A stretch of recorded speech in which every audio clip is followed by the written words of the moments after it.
Well, welcome to Mark the Text. My name's Dan, and it's great to have you with us again. As always, we're going to be working through a text according to these tools that come out of NTE's National Training Event and the Strand 1 notes. The text we're going to be looking at today is Jeremiah chapter 17, verses 5 through 8.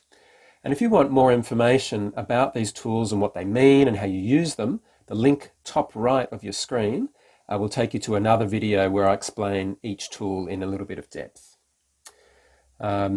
Before we jump into the text, what I'm going to encourage you to do is to pause your own video now and print out Jeremiah 17, 5 through 8. It's only a few verses. Why don't you try and mark up the text yourself and see what you discover. And then when we come back in a moment, I'll tell you what stood out to me.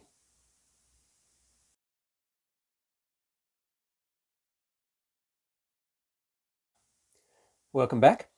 There's lots of things even in these few verses, but here's one of the things that really stood out to me. The literary highlighting that was going on in the passage, particularly contrasts and comparisons. And there was at least one very important connecting word in that passage as well. So let's go over to it and have a look. Here it is, Jeremiah 17, verses 5 through 8. This is what I noticed. This is what the Lord says. Cursed, and put that in red. Cursed is the one who trusts in man. We mark this. Cursed is very strong. The one who trusts in man. And here's a parallel, who draws strength from mere flesh. That's another way of saying the same thing. They trust in man.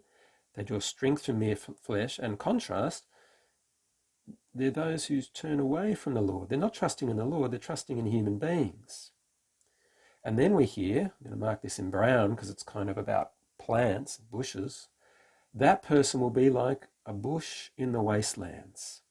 They will not see prosperity when it comes. They will dwell in parched places of the desert, in a salt land where no one lives. A little bit of salt can apparently be good as a fertilizer and improve your soil, but too much salt will kill anything that grows. Here is a salt land, not a good place for plants. And then we get this one connecting word, very important word here, but. Right? This whole section is two contrasts.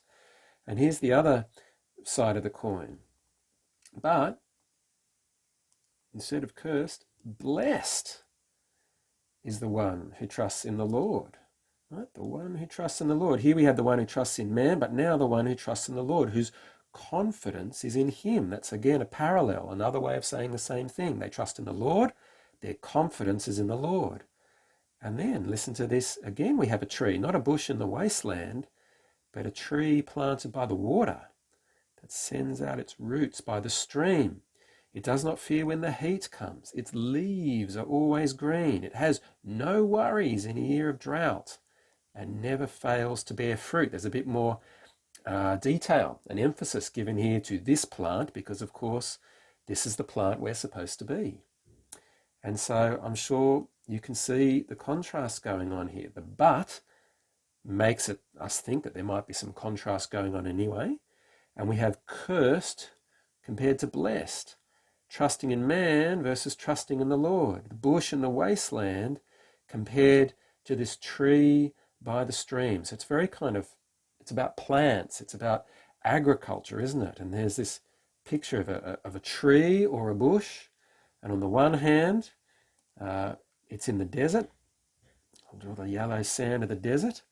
But on the other hand, there are trees by the water, by the river. And those trees, well, they've got green leaves and they bear fruit. Which one do you want to be? The choice is obvious, isn't it? We started off by saying, this is what the Lord says.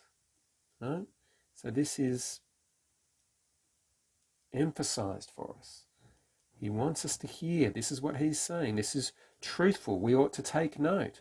Which one do you want to be? Well, of course, we don't want to be cursed. We want to be blessed. We want to be this flourishing tree by the river. What's the difference between these two people?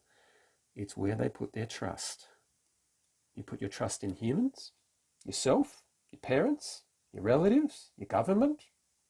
You put your trust in human beings, or you put your trust in the Lord.